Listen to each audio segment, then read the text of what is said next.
వృషభ రాశి ఫిబ్రవరి 2017 మాసఫలాలు. కళాత్మకంగా మాట్లాడే నేర్పు. ఆనందంగా జీవితం సాగుతుంది. మీ సౌమ్య వాక్కులతో అందరినీ లోబర్చుకుంటారు. నూతన మిత్రుల సహాయంతో ఆర్థికంగా బలపడగలుగుతారు.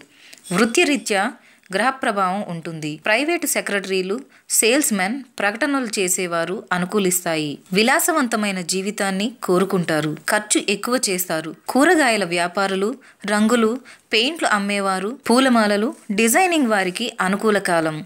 బంధువులతో, సమీప అధికారులతో మీ సంభాషణలు అనుకూల ఫలితాన్నిస్తాయి. ఆవేశం లేకుండా మాట్లాడండి. అధికారుల మన్నన పొందుతారు. ప్రభుత్వ సంబంధ వ్యవహారాలు అనుకూలిస్తాయి. ఆరోగ్యం పట్ల శ్రద్ధ వహించండి. చండీ పారాయణ మంచిది. మీ బిడ్డల పట్ల వారి ప్రవర్తన విషయంలోనూ జాగ్రత్త పడండి. వారి ఖర్చులు బాగా పెరుగుతాయి. చదువులు అనుకూలంగా సాగుతాయి. కుటుంబ సభ్యులతో చిన్న చిన్న తగాదాలు, మనస్తాపాలు కలుగుతాయి. భార్య ద్వారా ఆదాయ వనరులు పెరుగుతాయి. వ్యవహారాలు పెద్దల సమక్షంలో పరిష్కరించుకోగలరు.